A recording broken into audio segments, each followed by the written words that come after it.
আরবের নিরক্ষর মানুষেরা যে ইসলাম বুঝলো, সেখানে বর্তমানে সাধারণ মুসলিমরা ইসলাম বোঝে না। ইসলাম বুঝতে তাদের যেতে হয় আলেম সাহেবের কাছে। আজ পৃথিবীর কোথাও শান্তি নেই, আবার মুসলমানদের আমলেরও অভাব নেই। শান্তি প্রতিষ্ঠার জন্য আল্লাহ আমাদের যে রাষ্ট্র ব্যবস্থা দান করলেন, আমরা তা প্রত্যাখ্যান করে জীবন ব্যবস্থা হিসেবে গ্রহণ করেছি রাজতন্ত্র, গণতন্ত্র, সমাজতন্ত্র নামক ব্যবস্থাগুলি। নিজেদের মধ্যে বিভিন্ন মাসালাগত দলাদলি আর পশ্চিমাদের তৈরি এই সকল বিভক্তির ব্যবস্থা গ্রহণের ফলে আজ মুসলিম উম্মাত দুর্বল হয়ে পড়েছে। তারা 57টি রাষ্ট্রে বিচ্ছিন্নভাবে বসবাস করে। যে ইসলাম মুসলমানদের শাসক ও শিক্ষকের আসনে বসিয়েছিল, সেই মুসলিমরা আজকে প্রায় 240 কোটি হয়েও সারা পৃথিবীতে মার খাচ্ছে। তাহলে আসলেই কি রাসূলের সেই সহজ সরল ইসলাম এখনো আছে? রাসূলের যে ইসলামের ফলে অর্ধ পৃথিবীতে শান্তি প্রতিষ্ঠা হয়েছিল, সেই ইসলাম কিভাবে বিকৃত হলো তা নিয়ে আলোচনা হবে আজকের ভিডিওতে। রাসূলুল্লাহ সাল্লাল্লাহু আলাইহি সাল্লাম যে আয়ামে জাহিলিয়াতের যুগে এলেন, সেই সময় আরবের ওই শোচনীয় অবস্থা দেখে তিনি চিন্তা করতেন কিভাবে এই সমাজের পরিবর্তন ঘটানো যায়। তখন আল্লাহ রাসূলকে কোরআন দিলেন। রাসূল তার নবুয়তি জীবদ্দশায় আল্লাহর পক্ষ থেকে কোরআন গ্রহণ করেন এবং তার সাহাবাদের নিয়ে জিহাদ করে কোরআনকে সমগ্র পৃথিবীতে প্রতিষ্ঠা করার মিশনে নামেন। আরবের লোকেরা ছিল গোত্রভাগে বিভক্ত। বছরের পর বছর তারা গোত্র সংঘাতে লিপ্ত থাকত। আরবের লোকেরা ব্যক্তিগতভাবে আল্লাহকে বিশ্বাস করলেও তারা আল্লাহকে বিধানদাতা হিসেবে মানত না। তারা বিধান মানত তাদের আলাদা আলাদা প্রভুর। রাসূল হেদায়া পেয়ে তাদের সকলকে একটা বিশ্বাসের উপর ঐক্যবদ্ধ করলেন, তা হলো লা ইলাহা ইল্লাল্লাহ, অর্থাৎ আল্লাহ ছাড়া আর কোনো বিধানদাতা নেই। 13 বছর অক্লান্ত নির্যাতন সহ্য করে বহু ঘাত প্রতিঘাত পেরিয়ে রাসূল মদিনাতে প্রথম তৌহিদের উপর ভিত্তি করে একটি রাষ্ট্র কাঠামো দাঁড় করান। ওই সময় রাসূল ছিলেন ওই জাতির একমাত্র নেতা। সম্পূর্ণ উম্মাহ তার নেতার প্রশ্নহীন, শর্তহীন, দ্বিধাহীন আনুগত্য করত। কোনো জটিল ফিকহ মাসালা তখন ছিল না। মুসলিম উম্মাহ এক খিলাফতের অধীনে তৌহিদের উপর লৌহ কঠিন ঐক্যবদ্ধ ছিল। রাসূলুল্লাহ নিজে আল্লাহর দিনকে 12.5 লক্ষ বর্গ কিলোমিটার প্রতিষ্ঠা করে দিয়ে সমগ্র জাজিরাতুল আরব থেকে জাহিলিয়াত নিশ্চিহ্ন করে দিয়েছিলেন। রাসূলের ইন্তেকালের পর এই দিন সমগ্র পৃথিবীতে প্রতিষ্ঠার মিশনের দায়িত্ব পড়ল তার হাতে গড়া উম্মতে মুহাম্মাদীর উপর। রাসূলের ইন্তেকালের পর পর্যায়ক্রমে আবু বকর রাদিয়াল্লাহ, ওমর রাদিয়াল্লাহ, উসমান রাদিয়াল্লাহ ও আলী রাদিয়াল্লাহ খিলাফতের দায়িত্ব গ্রহণ করেন। এনারা প্রত্যেকেই রাসূলের নবুয়তের আদলেই খিলাফত করেছেন। খলিফা ওসমান রাদিয়াল্লাহর সময় প্রথম কোরআন সংকলন করা হয়। রাসূলুল্লাহর সময় থেকেই কিছু মুনাফিক ছিল যারা বিভিন্ন স্বার্থজনিত কারণে মুসলিমদের মধ্যে ছিল। এর ওসমান রাদিয়াল্লাহর মৃত্যুর পর বিশৃঙ্খলা ঘটানোর একটা সুযোগ পায়। তখন খেলাফতে কিছুটা রাজনৈতিক সংকট দেখা দেয়, যার জন্য জামাল যুদ্ধ, সিফফিন যুদ্ধ সংঘটিত হয়। যদিও এই সংকট একটা সময়ের পর পরবর্তীতে নিষ্ক্রিয় হয়ে গেছে, কারণ তারা জানতো অনৈক্য করা কুফর। খোলাফায়ে রাশিদুনের পর মুয়াবিয়া রাদিয়াল্লাহর হাতে খেলাফতের দায়িত্ব যায়। উনি ছিলেন উমাইয়া বংশের। ওনার পক্ষ থেকে নেওয়া একটা পদক্ষেপ পরবর্তীতে ইসলামের রাজতন্ত্রের সূচনা ঘটায়, কারণ উনি ওনার পুত্র এজিদকে ক্ষমতায় বসিয়ে দিয়ে যায় মৃত্যুর আগে। খেলাফতের ভার বংশকেন্দ্রিক চলে আসে।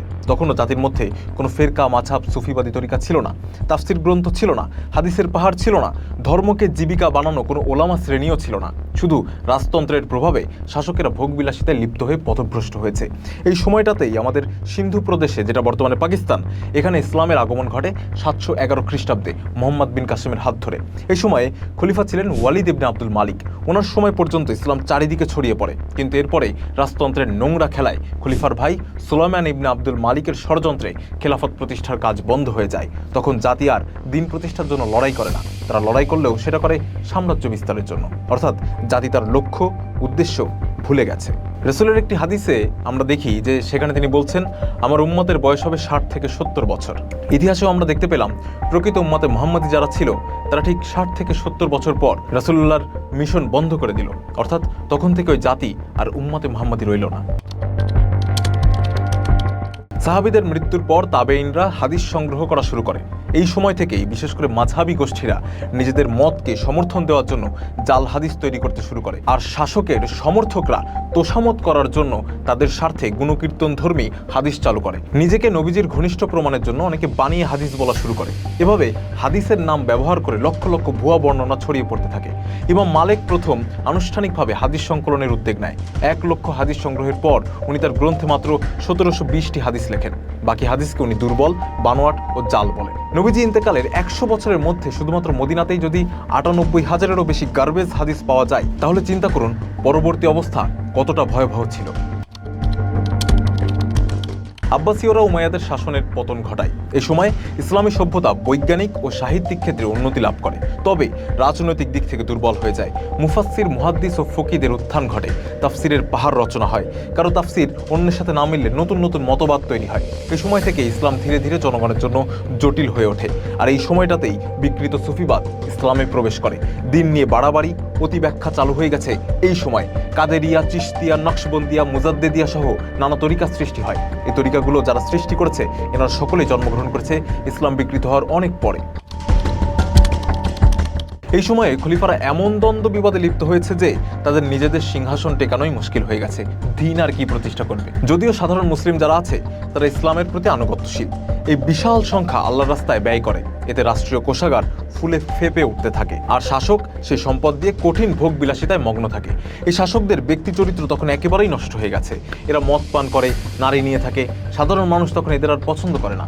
সাধারণ মানুষ তখন অনুসরণ করার জন্য বেছে নিল ইমাম আবু হানিফা, ইমাম মালিক, ইমাম শাফেই, ইমাম আহমদ ইবনে হাম্বলের মতো তাকওয়াবান মানুষদের। এই ইমামদের কাজ ছিল ফিকহ সংকলন করা। ফিকহ দিয়ে মূলত স্থানীয় সমস্যার সমাধান করা হতো। কিন্তু এই সকল ইমামদের ইন্তেকালের পর তাদের পরবর্তী অনুসারীরা তাদের মতামতকে এমন চূড়ান্তভাবে ধরে নেয় যে কোরআন সুন্নাহ থেকেও ইমামদের মাযহাবের ফতোয়াকে তারা বেশি গুরুত্ব দিতে থাকে। হানাফি, শাফেই, মালিকি, হাম্বলি ইত্যাদি মাযহাব তৈরি হলো, যার প্রতিটাই আবার আলাদা আলাদা ফতোয়া। মানুষ মনে করতে থাকে মাযহাব পালন এবং মাযহাব নিয়ে বিতর্ক করাটাই মনে হয় ইসলাম। সাধারণ মানুষের মধ্যে জিহাদের উদ্দীপনা নষ্ট হয়ে গেল। প্রথম সারির যেসব হাদিস সংকলকদের নাম আমরা দেখতে পাই তারা কিন্তু এই সময়ের।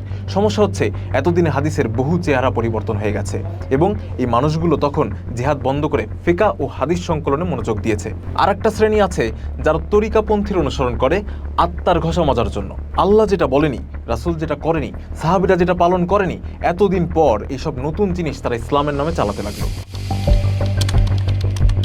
এই সময় ইমাম বুখারী, ইমাম মুসলিম, আবু দাউদ, তিরমিজি, নাসাই, ইবনে মাজাহ প্রমুখ ব্যক্তি হাদিস সংকলন করেন। দীর্ঘ 2 শতাব্দী ধরে মুখে মুখে প্রচলিত হাদিসগুলোকে লিপিবদ্ধ করা হলো। তবে এতদিনে বহুভাবে জাল হাদিস ছড়িয়ে পড়ে। এর ফলে দেখা যায় সেই সময়ের জগৎ বিখ্যাত মুহাদ্দিসরা একে অপরের সংকলিত শত শত হাদিসকে সহি মনে করেনি। একটা হাদিস এক সংকলনে সহি, অন্য সংকলনে দুর্বল। একজনের মানদণ্ড অন্যজনের মানদণ্ডের সাথে মেলে না। হাদিস থেকে ফিকহ, তাফসির সবকিছুই নতুন শাস্ত্রে তৈরি হতে থাকে। সাধারণ মানুষের কাছে ইসলাম কঠিন হয়ে পড়ে।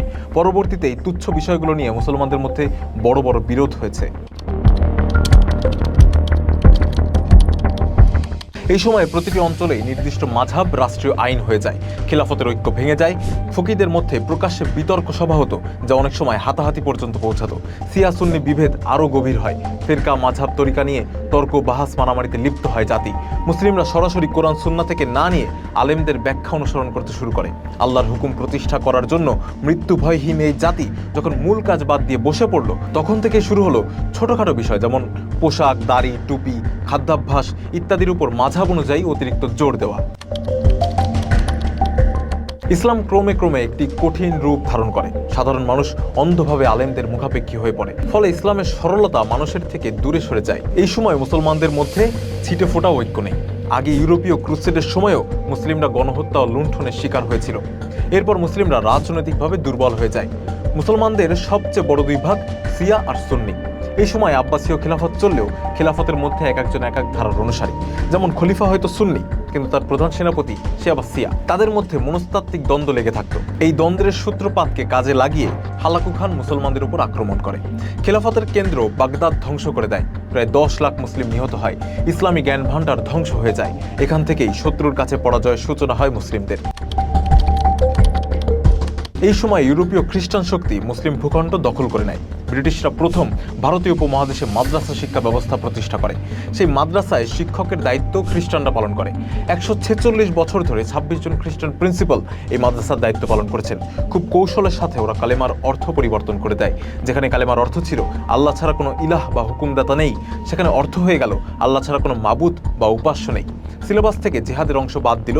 জেহাদের কথা উঠলেই জাল হাদিস শেখানো হলো আত্মার বিরুদ্ধে জেহাদ নাকি বড় জেহাদ। সিলেবাসে সেই বিষয়গুলো অন্তর্ভুক্ত করলো যেগুলো নিয়ে বিতর্ক করা যায়। শেখানো হলো যে হাদিস, তাফসির, ফিকহ, মাযহাব, তরিকা এগুলোই হলো আসল ইসলাম। যে মুসলিমরা একসময় জ্ঞান বিজ্ঞানের শিখরে ছিল তাদেরকে আমল আর সোয়াব কামানোর কিতাবের মধ্যে সীমাবদ্ধ করে দিল। তাদের কোনো কারিগরি শিক্ষা দেওয়া হলো না। এবার মাদ্রাসা থেকে তৈরি হতে থাকলো কিছু নামধারী আলেম, যাদের ধর্ম বেঁচে খাওয়া ছাড়া আর কোনো উপায় রইল না। ধর্ম ব্যবসায়ী আলেমরা ছোটখাটো বিধান ও আচারকে গুরুত্ব দিয়ে ইসলামকে কঠিন ও জটিল করে তোলে। ইসলাম রাষ্ট্রীয় ব্যবস্থা থেকে সরে গিয়ে কেবল ব্যক্তিগত ইবাদতে সীমাবদ্ধ হয়ে পড়ে। গোটা জাতি দুনিয়ালোভী, জিহাদ বিমুখ, মৃত্যুভীতু কাপুরুষে পরিণত হলো। তারপর থেকে এখন পর্যন্ত শত্রুর কাছে শুধু পরাজয় আর লাঞ্ছনা মেনে নিচ্ছে এই জাতি। সারা পৃথিবীতে অন্য সকল জাতির হাতে মার খাচ্ছে। এখানে আরেকটা হাদিস উল্লেখ করছি। রাসূলুল্লাহ বলেছেন, তোমাদের মধ্যে আছে নবুয়ত, তারপর আসবে নবুয়তের আদলে খিলাফত, তারপর রাজতন্ত্র আসবে, তারপর জুলুমতন্ত্র আসবে, তারপর আবার নবুয়তের আদলে খেলাফত ফিরে আসবে। রাসূলের ভবিষ্যৎবাণী করা এই হাদিসে আমরা দেখতে পেলাম, রাসূল বলেছে প্রথমে ইসলাম এসেছে নবুয়তের মাধ্যমে, এরপর খুলাফায়ে রাশিদুনের সময় নবুয়তের আদলে খেলাফত হয়েছে, আর তারপর থেকেই শুরু হয় রাজতন্ত্র, এবং বর্তমানে গণতন্ত্র সমাজতন্ত্রের নামে বিভিন্ন জুলুমতন্ত্র প্রতিষ্ঠিত হয়ে আছে পৃথিবীতে। বর্তমানে মুসলমানদের সামনে ইসলামিক রাষ্ট্রের প্রকৃত কোনো রূপরেখা নেই। কেউ মডেল হিসেবে সৌদি আরবকে দেখে, কেউ আফগানিস্তানকে দেখে, কেউ তুরস্ক, ইরান বা পাকিস্তানের মতো রাষ্ট্রও চায়। কিন্তু প্রকৃতপক্ষে প্রতিটা রাষ্ট্রেই ইসলামের নামে জুলুমতন্ত্র চলছে। কিন্তু রাসূল বলেছেন আবার প্রতিষ্ঠা হবে সেই সহজ সরল নবুয়তের আদলে খেলাফত।